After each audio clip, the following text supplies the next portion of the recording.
오늘 우리에게 주신 하나님 말씀은 다니엘서 6장 1절부터 10절까지 기록된 말씀입니다. 다니엘서 6장 1절부터 10절.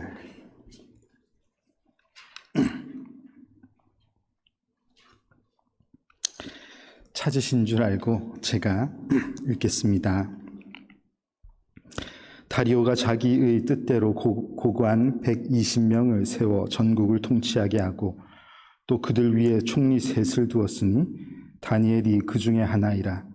이는 고관들로 총리에게 자기의 직무를 보고하게 하여 왕에게 손해가 없게 하려 함이었더라. 다니엘은 마음이 민첩하여 총리들과 고관들 위에 뛰어남으로 왕이 그를 세워 전국을 다스리게 하고자 한지라. 이에 총리들과 고관들이 국사에 대하여 다니엘을 고발할 근거를 찾고자 하였으나 아무 근거 아무 허물도 찾지 못하였으니 이는 그가 충성되어 아무 그릇됨도 없고 아무 허물도 없음이더라. 그들이 이르되 이 다니엘은 그 하나님의 율법에서 근거를 찾지 못하면 그를 고발할 수 없으리라 하고, 이에 총리들과 고관들이 모여 왕에게 나아가서 그에게 말하되 다리오 왕이여 만수무강하옵소서. 나라의 모든 총리와 지사와 총독과 법관과 관원의 의논하고 왕에게 한 법률을 세우며 한 금령을 정하실 것을 구하나이다. 왕이여 그것은 곧 이제부터 30일 동안에 누구든지 왕 외에 어떤 신에게나 사람에게 무엇을 구하면 사자굴에 던져 넣기로 한 것이니이다. 그런즉 왕이여 원하건대 금령을 세우시고 그 조서에 왕의 도장을 찍어 메대와 바사의 고치지 아니하는 규례를 따라 그것을 다시 고치지 못하게 하옵소서 하매, 이에 다리오 왕이 조서에 왕의 도장을 찍어 금령을 내니라. 다니엘이 이 조서에 왕의 도장이 찍힌 것을 알고도 자기 집에 돌아가서는 윗방에 올라가 예루살렘으로 향한 창문을 열고 천회하던 대로 하루 3번씩 무릎을 꿇고 기도하며 그의 하나님께 감사하였더라. 아멘. 한 주간도 평안하셨습니까? 11월 1일입니다. 11월은 대림절이 시작되는 마지막 주가 되기 전까지 4주 동안 감사를 주제로 하나님의 말씀을 전하겠습니다. 특별히 성경의 인물들 중에서 4인물, 다니엘과 하박국과 삭개오와 바울, 사도 바울, 이렇게 4분의 감사를 좀 살펴보고 그들의 감사가 나의 감사가 될 수 있기를 소망하며 말씀을 나누려고 합니다. 성도의 삶을 한마디로 표현하자면 감사의 삶이다, 그렇게 말해도 되겠습니다. 제가 자주 언급하는 우리 하이델베르크 요리 문답은 총 3부로 그렇게 나뉘어져 있는데요. 1부는 우리의 죄와 비참함을 알아야지 된다는 것을 가르치고, 2부는 우리의 구속이 무엇인지 알아야지 된다는 것을 가르칩니다. 그러니까 가장 신앙인에게 가장 중요한 것은 나의 죄인됨을 깨닫는 것이고, 그것을 하나님께서 어떻게 은혜를 주셔서 구원하셨는지를 아는 것, 이것이 중요하다는 것이죠. 그런데 그게 끝이 아니고 3부가 나오는데, 3부는 바로 감사의 삶에 대해서 가르치는 내용이 3부에 있는데요. 그 3부의 내용은 2가지로 크게 구분이 되는데, 10계명을 가르쳐주고 그 다음에 주님 가르쳐주신 주기도문을 가르쳐주는 내용으로 구성이 되어 있습니다. 감사의 삶이라는 것이 그런 거구나 하는 것을 알 수 있죠. 하나님의 계명을 지키는 것, 또 하나님께 기도하는 것마저도 우리는 하나님께 감사하는 이로써 그것을 할 수 있는 것이구나 하는 것을 배울 수 있는 부분이 거기에 있습니다. 여러분, 2020년은 참 감사할 것이 별로 없을 것 같은 그런 해가 아닌지 모르겠습니다. 왜 하필 코로나는 2020년에 왔는가? 그런 생각이 우리 교회 특별히 에덴스에 머무시다가 가시는 분들에게는 많이 있으실 것 같다 생각이 됩니다.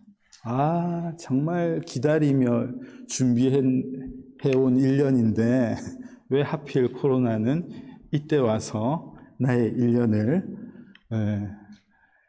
빼앗아 갔는가? 꼼짝없이 집에 머물게 하는가? 남 얘기할 게 아니고 저희 집을 보면은 우리 아이들 보니까 여기 오면은 최고의 교육을 받을 수 있다 했는데 지금 우리 아이들 교육은 우리 집 거실이거든요. 학교를 2달밖에 가지 못했습니다. 대부분 비슷한 상황인 것 같은데요.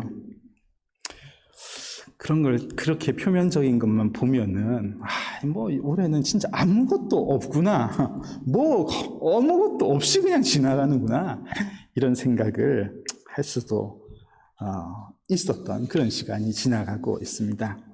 그러면서도 과연 그럴 것인가 이런 생각을 하게 되죠. 설마 그럴까? 설마 그럴까? 하나님은 어떤 분이신데, 하나님은 그런 분이 아니신데, 그런 생각을 하면서 이 귀한 시간들이 결코 우리에게 아무것도 남기지 않는 그런 시간은 되지 않을 것이다, 그런 생각을 하고 있습니다. 저는 우리 에덴스 한인 장로교회에 속한 모든 성도님들이 올 한 해에도 여전히 변함없이, 더군다나 전혀 부족함 없이 우리에게 이미 은혜를 주고 계신 하나님을 우리가 잘 기억하면서 그 은혜가 무엇이었는지 우리의 감사의 제목을 하나하나 찾아볼 수 있는 그런 11월, 그런 한 달이 될 수 있기를 간절히 소망합니다. 공중의 새를 보라. 심지도 않고 거두지도 않고 창고에 모아들이지도 아니하되 너희 하늘 아버지께서 기르시다니 너희는 이것들보다 귀하지 아니하냐. 교회 앞 마당에 감나무가 많은데 잘 알고 계시죠? 감이 얼마나, 제 눈에는 뭐가 이렇게 감이 큰가 이런 생각이 들면, 제 2주먹 사이즈만큼 큰 감들이 열려 있는데, 1년 내내 가꾸는 사람도 없고 드나드는 사람도 별로 없는데 뭐가 이렇게 잘 자랐나 이런 생각이 들었습니다.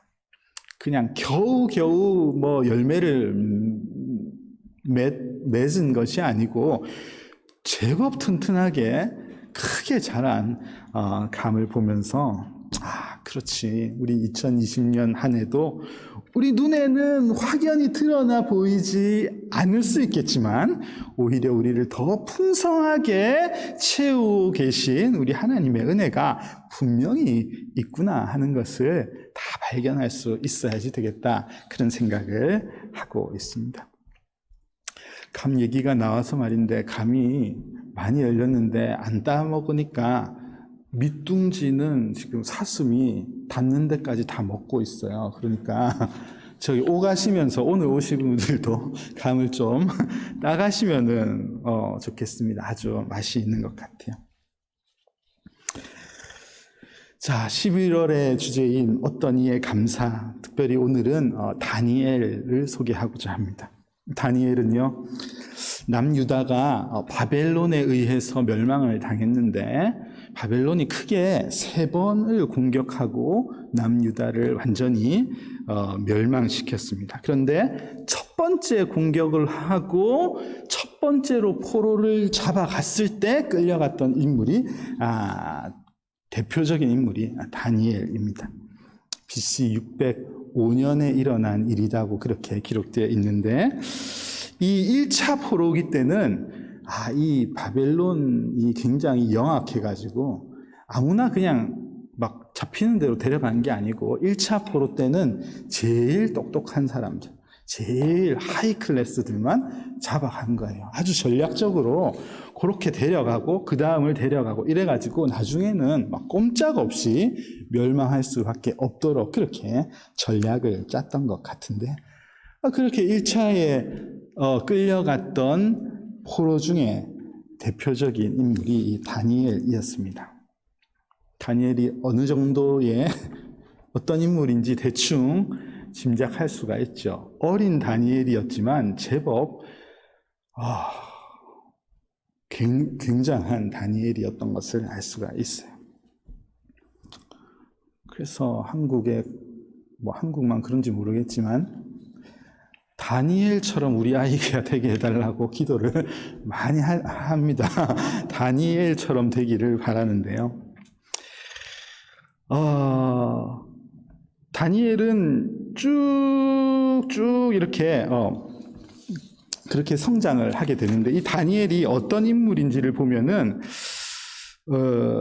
이 1장 4절을 보시면은, 다니엘서 1장 4절을 보시면은 이 1차로 포로로 끌려온 이들 중에서 흠이 없고 용모가 아름답고 모든 지혜를 통찰하고 지식에 통달하며 학문에 익숙하며 그런 괜찮은 소년을 데려와봐라 했을 때 뽑힌 이가 이 다니엘인 거예요. 굉장한 인물입니다. 다니엘은 그때부터 오늘 우리가 함께 읽은 본문에 이르기까지 이 바벨론 왕실에서 교육을 받고 인정받는 그런 이로 성장을 하게 된 것입니다. 오늘 본문 2절을 보니까 다니엘의 그 위치가 다리오 왕 아래에 3명의 총리를 두었는데 그 중에 하나였다, 그렇게 표현되어 있습니다. 바벨론에서 서열 4위 안에 드는 그런 인물이 된 것이죠. 대단합니다. 그게 다가 아니고 오늘 3절을 보니까 그 3명의 총리 중에서도 가장 뛰어난 총리로 다니엘을 높이죠. 그래서 이 온 나라를 관리하는 이 수석 총리로 다니엘을 지목하는 것을 볼 수 있습니다. 여러분, 기분 좋은 일 아닙니까? 아무 관계 없나요? 기분이 좋은 일입니다. 우리도 영적 이스라엘이어서 그런지 모르겠지만 하나님께서 사용하시는 이가 높임을 받는 것은 참으로 기분 좋은 일이죠. 성경에 이런 일들이 종종 나옵니다. 애굽의 총리가 된 요셉을 읽을 때도 기분이 좋죠. 좋고 지금 다니엘이 바벨론의 온 나라를 다스리는 자리에 있는 것도 굉장히 기분 좋은 일인데요. 그런데 다 기분이 좋은 게 아니에요. 기분이 나쁜 인간들이 있습니다. 이럴 때 기분이 나쁜 사람들이 있습니다. 같이 일하다가 더 높아지지 못한 다른 총리들은 이게 배가 아픈 거죠. 특히나 다니엘은 출신 자체가 우리랑 다른데 어떻게 저 사람이 더 높이 올라갔을까, 이걸 생각하니까 기분이 굉장히 불쾌한 겁니다. 그래서 그들이 4절을 보면은 다니엘을 고발할 근거를 찾자, 뭔가 미끼를 만들어서 고발을 해서 저 자리에서 흠을 잡아서 끌어내리고 싶은 게 이 사람들의 마음입니다. 근데 오늘 본문을 읽어보니까 이 다니엘이 자기 관리가 얼마나 철저한지 흠을 잡을 수가 없는 겁니다. 아무 근거, 아무 허물도 찾지 못하였으니 그가 충성되어 아무 그릇됨도 없고 아무 허물도 없음이더라. 이런 사람도 있습니까? 자기 관리가 아주 철저했던 것 같습니다. 이래서 다니엘처럼 되게 해달라고 기도하고, 다니엘 기도, 다니엘 학습법 이런 거 아주 유행하고 있어요.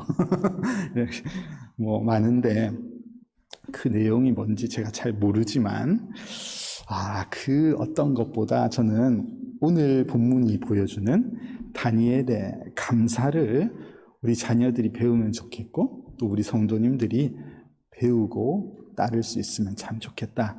그렇게 생각이 됩니다. 어쨌든 이 사람들이 고민하다가 찾아낸 것이 뭐냐면은 이 다니엘은 절대 굽히지 않는 부분이 하나 있는 것을 아는데 그게 하나님의 법을 어기는 것은 절대 이 사람이 용납하지 않을 것이다. 그렇게 생각하고 이제 이 머리를 짜낸 것입니다. 그래서 5절에 보면은 이 사람들이 뭐라고 말하냐면 하나님의 율법에서 근거를 찾지 못하면 그를 고발할 수 없으리라. 하나님의 율법과 반대되는 것을 가지고 이 미끼를 걸지 않으면은 아무 흠이 없어서 뭘 할 수가 없다. 요거를 사용해야 된다. 이렇게 이제 판단을 한 겁니다. 그래서 벌인 일이 6절부터 9절까지 쭉 기록되어 있는데요. 다리오 왕에게 이 고관들과 총리들이 찾아가가지고 왕이시여 앞으로 30일 동안에 왕이나 또 왕을 제외한 어떤 신이나 사람들에게 무언가를 구하고 절하고 이렇게 하는 것을 금하는 기간을 선포하면 좋겠습니다. 도장에 찍어 주십시오. 왕이 들으니까 이것만큼 좋은 게 어디 있어요? 뭐 그렇게 하자 하면 되지. 그러니까 이렇게 지혜를 짠 것 같습니다. 이 고관들로 나오는 이들이요 엉성한 사람들이 아니에요. 굉장히 치밀한 사람들입니다. 이 8절을 보면은 누구라도 일단 왕의 도장이 찍혔다 하면 그 법을 고치는 것 자체가 불가능한 법이 그때 바벨론에는 없었던 거예요. 그런 법이 없는데 메대와 바사의 규례를 받아들여서 이 일을 진행하게끔 하는 겁니다. 그러니까 이 다니엘을 끌어내리기 위해서 없던 타국의 나라의 법을 가지고 와서 이 법을 소개하고 이게 기가 막힙니다. 이래가지고 없던 법을 만들고 개정해가지고 이래가지고 이제 다니엘을 끌어내리는 아주 치밀한 작전을 쓴 것이죠. 다리오 왕은 아무 생각 없이 그냥 좋아가지고 도장을 찍게 되고 그 금령이 실행되는 것이 오늘 본문에 나오고 있습니다. 그래서 어떻게 되었는가? 이 다니엘서 6장을 다 읽어보면은 그 내용이 나오는데 다니엘은 이 법을 어겨서 사자굴에 던져지게 되는 사건이 여기에 나옵니다. 이 6장을 쭉 읽어보면은 짧게 설명을 하면 던져진 다음에 다리오 왕이 밤에 잠을 못 자고 자기가 도장은 찍었으니까 할 말은 없고 밤에 잠 하나도 못 자고 아무것도 며칠째 못 먹고 그러다가 새벽에 잠도 못 자고 와가지고 다니엘이 살아있는지를 확인하는 장면이 나오죠. 다니엘아, 내가 섬기는 하나님이 사자들에게서 능히 너를 구원하였느냐? 이 사자굴 앞에 와가지고 떨리는 마음으로 이렇게 질문을 하는데 이때 보면은 이 다니엘이 우렁찬 목소리로 아침 인사를 드리는 내용이 나옵니다. 왕이여 만수무강하옵소서. 아이고 저는 말짱합니다. 잘 주무셨습니까? 인사하는 그런 내용이 기가 막힌 희한한 일이 여기에 기록되어 있는데 이게 바로 그 유명한 사자굴에 갇힌 다니엘의 사건 이야기입니다.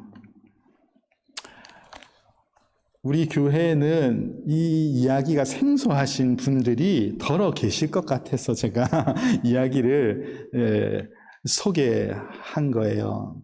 한번 익숙하신 분들도 한 번 더 들으니까 괜찮죠? 예. 예, 이런 사건이 성경에 기록되어 있습니다. 그런데 저는 이 사건 6장 1절부터 마지막 절까지 기록되어 있는 이 사건 중에 중심이 되는 아주 중요한 말씀이 있다고 생각하는데 이 말씀을 중심으로 잠시 생각을 나누려고 하는데 우리 함께 6장 10절 말씀을 같이 한번 읽어볼까요? 같이 한 목소리로 한번 읽겠습니다. 시작. 다니엘이 이 조서에 왕의 도장이 찍힌 것을 알고도 자기 집에 돌아가서는 윗방에 올라가 예루살렘으로 향한 창문을 열고 전에 하던 대로 하루 3번씩 무릎을 꿇고 기도하며 그의 하나님께 감사하였더라. 아멘. 저는 이 말씀이 6장을 중심에서 아주 중요한 역할을 하고 있다고 생각합니다. 여러분, 제가 이 말씀에 표현된 3가지 부분을 강조하고 싶은데요. 그 첫 번째는 알고도라는 부분입니다. 알고도. 다니엘이 오늘 이 말씀을 보면은 알고도 기도했다. 그렇게 설명하고 있는데 뭘 알았습니까? 뭘 알고도 그렇게 했습니까? 조서에 도장이 찍힌 것을 알았다고. 그렇게. 조서의 도장, 이건 절대 변동되지 않는 것이라는 것을 알고도 그렇게 했다는 것이죠. 그 조서의 내용이 무엇인지를 알고도 그렇게 했다는 것입니다.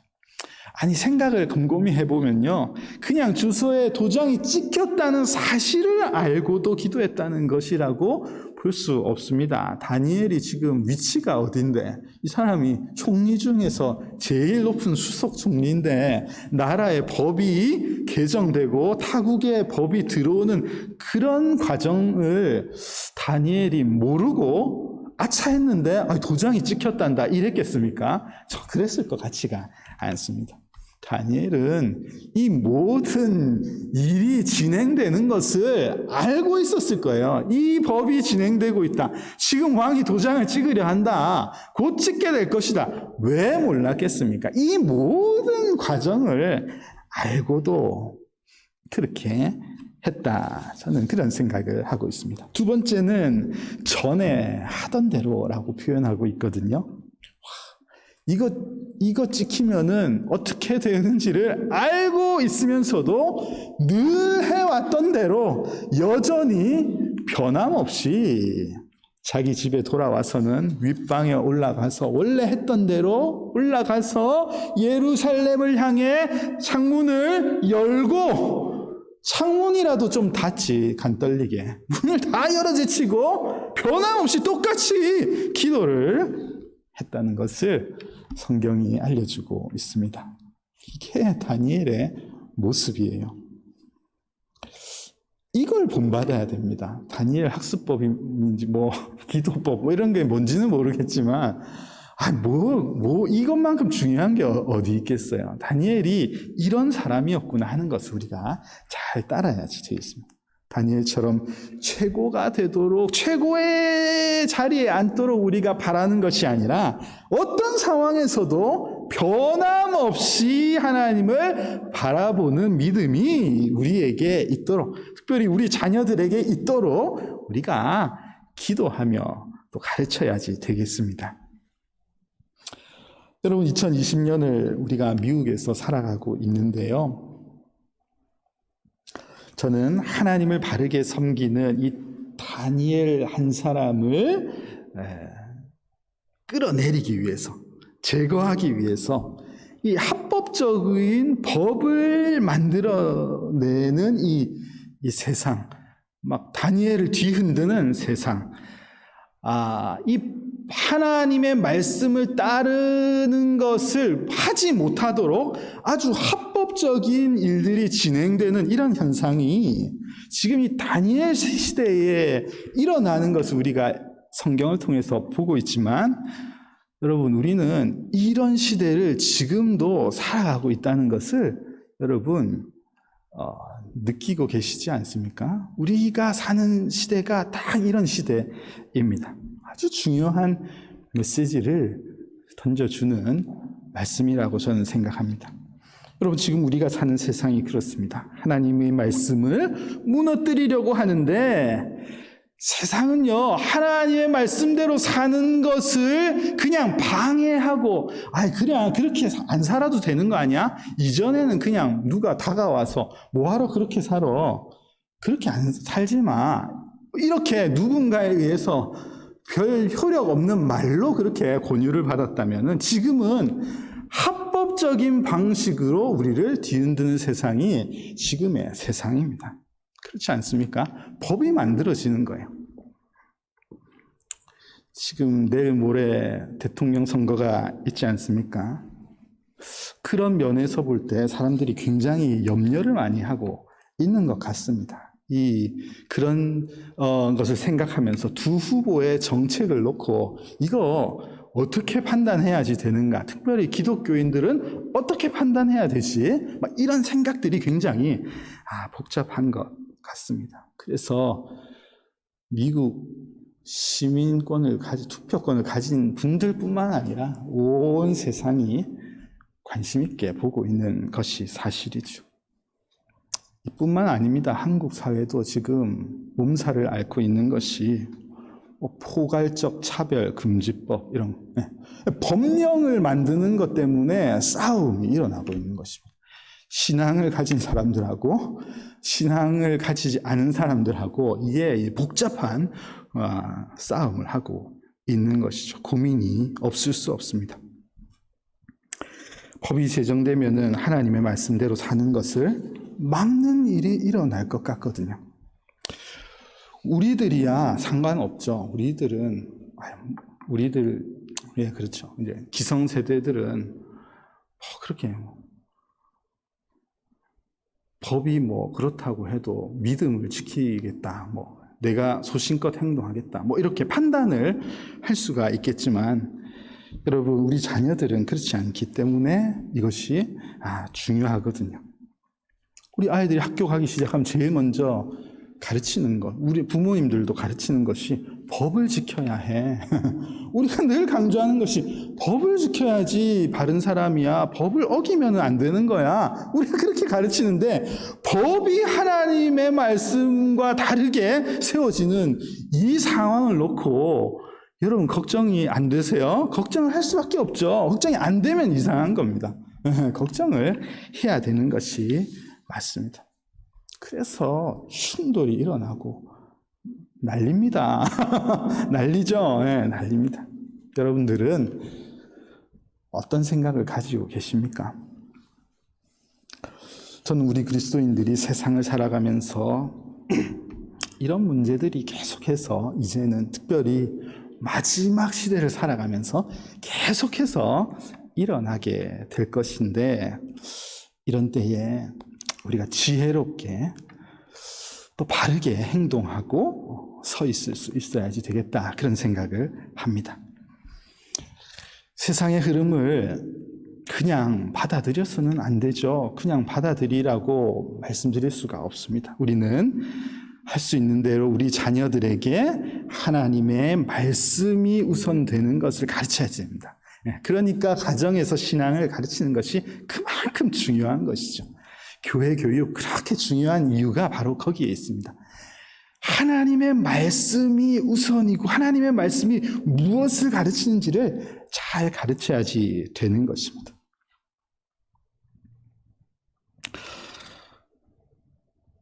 믿음을 우리가 잘 표현해야 되겠고요. 또 우리 신앙을 가진 이들은 이렇게 생각한다는 것을 잘 표현하고 가르칠 필요가 있다는 것입니다. 그냥 가만히 있어서 될 일은 아니라는 것이죠. 그러나 우리가 이런 일이 있을 때마다 세상 사람들이 무언가를 바꾸고 싶어서 노력하며 대항하듯이 그런 방식을 사용하는 것 또한 전혀 옳지가 않습니다. 지금 다니엘이 자신을 흔들려고 법을 만들어내고 처벌 조항을 만들어내고 있는 것, 이것 왜 모르겠어요? 알고도 지금 이러고 있는 건 아닙니까? 알거든요. 그럼에도 불구하고 그것을 알고도 다니엘이 흔들림 없이 하고 있는 것을 우리가 잘 보아야지 되겠습니다. 그가 해야 할 일을 하는 거예요. 그가 해야 할 일이라는 것이 나아가서 싸우고 부수고 이렇게 하는 것이 아니라 그가 해야 할 일이 여전히 변함없이 하나님을 신뢰하며 하나님을 향해서 예배하는 것. 이게 바로 다니엘이 지금 하고 있는 삶의 모습입니다. 여러분, 선거를 앞두고 큰 일이 일어날 것 같다고 걱정하는 분들이 더러 계십니다. 이 선거뿐만 아니라 대한민국 선거에서도 보면요, 뭐 이 사람이 되면은 막 마치 나라가 완전 폭삭 망할 것처럼 그렇게 생각하는 분들이 들어 계십니다. 이 정권이 나라를 잡으면은 완전히 끝장난다. 신앙이고 뭐고 없다 우리는. 뭐 그런 생각을 하는 이들도 있는데 그렇게 생각할 필요가 없습니다. 세상의 왕도 하나님께서 분명히 주관하시고 하나님의 역사 가운데 바르지 아니한 왕들도 하나님께서 통치하시고 다스려 오신 것을 우리가 잘 알기 때문에 그렇게 겁먹을 필요가 없다는 말입니다. 하나님은 하나님의 나라를 그때그때의 상황에 맞추어서 견디게 하시고 이기게 하시는 것이 하나님의 방법이라는 것을 우리가 잘 이해해야지 되겠습니다. 그리스도인들은 하나님의 일하심을 경험하는 자들이에요. 내가 이래서 이것을 바꾸어 놓으려고 하는 이들이 아니라 하나님이 어떻게 일하시는지를 바라보는 자들이 되어야지 되겠습니다. 그래서 우리는 인내하기를 애쓰고 그 인내심을 가지고 하나님께 변함없이 기도하는 것이 그리스도인의 올바른 모습입니다. 아까 우리 장로님께서 기도하시면서 고린도전서 10장 말씀을 언급하셨는데 사람이 감당할 시험 밖에는 너희가 당한 것이 없다. 그렇게 분명히 말씀하고 계시죠. 그리고 우리가 그렇게 시험을 당할 즈음에는 하나님께서 우리에게 피할 길을 내신다. 그렇게 알려주시면서 우리가 능히 견디게 하시고 이기게 하시는 것이 하나님의 일하시는 방법이심을 알려주시는 말씀을 우리가 잘 알고 있습니다. 우리는 어떤 상황이 와도 너무 낙심할 필요가 없는 것이죠. 전에 하던 대로 늘 변함없이 하던 대로 기도하며 예배하는 것이 우리 그리스도인들의 삶의 모습이어야지 되는 것입니다. 부하내동하고 곧 무슨 일이 일어날 것처럼 하나님께서 일을 일으키시지 아니하시면 그런 일은 일어나지 않습니다. 우리는 하나님을 온전히 신뢰하면서 기도하며 하나님을 바라봐야지 되는 것입니다. 여러분 특별히 함께 읽은 10절 말씀에서 마지막으로 강조하고 싶은 것은 다니엘이 전에 하던 대로 기도했는데 뭘 기도했는가인데요. 지금 무슨 기도를 한 것 같아요?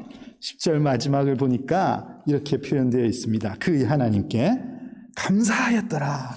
기도했는데 기도의 내용이 뭐냐 하면은 감사하였더라. 그렇게 표현하고 있습니다. 뭘 감사할 게 있었을까요? 여러분 다니엘이 지금 이 말씀이 기록된 이 때가 우리는 항상 어린 다니엘을 생각해서 이때도 어린 것 같아 보이지만 세월이 굉장히 많이 지났습니다. 다니엘 1장에 나왔을 때는 진짜 소년이었죠. 그래서 소년을 불렀다 그랬거든요. 그런데 지금 이 6장은 BC 538년경이라고 성경에 이렇게 각주가 달려져 있습니다. 그러니까 벌써 한 65년 정도? 이렇게 세월이 지난 겁니다. 대략 잡아도 이 다니엘이 지금 한 80세? 이렇게 계산을 해도 되겠죠. 지금 나이가 엄청 많으신 어르신이 되어 있습니다. 긴 세월 동안 어릴 때 바벨론의 포로로 잡혀온 이후에 그가 긴 세월을 이곳에서 살아가면서 어찌 보면은 다 생각도 바뀌고 신앙도 바뀌고 그 사회 모든 것에 다 적응해버려서 삶이 완전히 바뀌어 버렸을 수도 있을 법한 그런 시간이 충분히 지나갔는데 이 다니엘이 여전히 변함없이 했던 것이 이 기도이고 감사의 기도인 것입니다. 무엇을 감사했겠습니까? 그의 지나온 세월을 보면서 여전히 하나님께서 일하고 계시고 우리를 지키시고 계시고 약속의 말씀대로 하나님께서 역사를 이루어가고 계신다는 것을 믿고 신뢰하는 것을 가지고 감사하며 그가 기도했던 것 같습니다. 다니엘은 그 긴 세월을 변함없이 인도하신 그 하나님을 알고 있는 거예요. 본인이 경험했기 때문에 알고 있는 겁니다. 여전히 그 하나님을 신뢰하고 있는 겁니다. 그렇기 때문에 이 여기서 표현된 감사의 기도라는 것은요, 하나님을 향한 신앙 고백이었다. 그렇게 저는 생각하고 있습니다. 일하실 하나님을 신뢰하면서 그 믿음을 표현하고 있는 것이 이 감사의 기도인 것입니다. 여러분 한번 따라해 볼까요? 감사는 신앙입니다. 한 번 더 합시다. 왜 이렇게 소리가 힘이 없습니까? 감사는 신앙입니다. 예, 감사는 신앙이에요. 감사는 뭔가 일어나고 나서 하는 감사가 아니라 하나님을 온전히 신뢰하는 믿음을 가지고 드리는 감사가 오늘 다니엘서에 기록된 감사이기 때문에 그렇습니다. 어떤 이들은 아직 일어나지 않은 일에 대해서 감사하는 것을 마치 뭐라고 표현할까요? 공을 쌓아 놓는 것처럼 그렇게 생각하거나 실천하는 분들도 계십니다. 그런데 그것은 참된 감사가 아니에요. 그것은 성경이 알려주시는, 또 다니엘이 하고 있는 감사가 결코 아닙니다. 오히려 그거는요, 비신앙적인 행동입니다. 마치 악한 어떤 이에게 뭔가를 살살살살 기분 좋게 해주면서 나중에 좀 잘 봐주세요. 이 하나님은 그런 것을 받으시는 분이 결코 아니십니다. 그것은 오히려 잘못된 신앙이죠. 여러분, 여기서 드린 다니엘이 고백하고 있는 감사는 전적인 하나님을 신뢰하는 신앙의 표현인 거예요. 지금까지 끌어오셨던 하나님을 온전히 신뢰하는 믿음을 표현하고 있는 것이 바로 다니엘의 기도의 내용인 것입니다. 여러분, 2020년 감사의 달을 시작하면서 어떤 감사의 제목을 여러분의 삶 가운데서 발견하실 수 있습니까? 찬양의 한 가사를 보면은 지금까지 지내온 것 주의 크신 은혜라, 그렇게 우리가 자주 고백하는데요. 지금까지 지내온 것이 하나님의 은혜입니다. 큰 일을 만나서 해결하는 것이 아니고 지금까지 내가 살아오고 있는 것이 하나님의 은혜이구나 하는 것을 고백할 수 있는 우리가 되면 좋겠습니다. 이 찬양의 고백은 지금까지 하나님의 은혜로 내가 지내왔으니 이후로도 변함없으신 하나님께서 나를 은혜 중에 섭리 가운데 인도하실 거야. 그것을 믿는 믿음을 고백하는 감사이죠. 코로나로 미국도 한국도 온 세계도 생각지 못했던 시간을 겪으면서 이 한 해가 조금씩 이제 저물어 가고 있습니다. 여러분들은 어떤 일이 한 해 동안 있으셨나요? 한 해를 잘 돌아보면서 지금까지 지내온 것이 다 하나님의 은혜임을 고백할 수 있는 여러분들이 다 되면 좋겠습니다.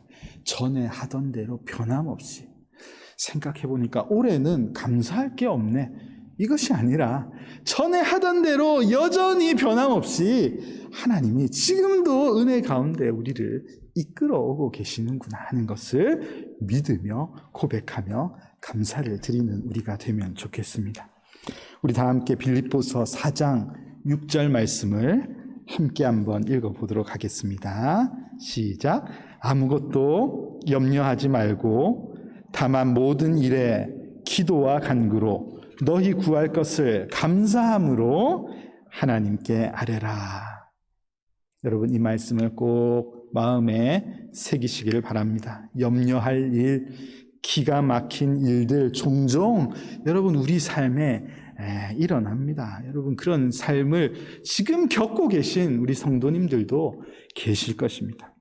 세상은 이런저런 상황을 통해서 우리가 믿음을 내려놓도록, 포기하도록, 그렇게 하나님 없이 살아가도록 뒤흔드는 것, 때로는 합법적인 방법으로 우리를 뒤흔들려고 하는 것이 세상의 책략이고 방법입니다. 그러나 여러분, 그런 상황에서도 이 말씀이 알려주시는 것처럼 아무것도 염려하지 말고 너무 염려하지 말고 오히려 감사한 마음을 가지고 하나님께 기도하는 그런 성도님들이 다 되시기를 바랍니다. 지금까지 인도하신 하나님, 이후로도 영원토록 우리를 이끌어 가실 하나님을 온전히 신뢰하면서 또 우리에게 주어진 한 주를 감사한 마음으로 어떤 상황에 있든지 감사한 마음을 가지고 살아갈 수 있는 그런 여러분들이 다 되시기를 주의 이름으로 축복합니다.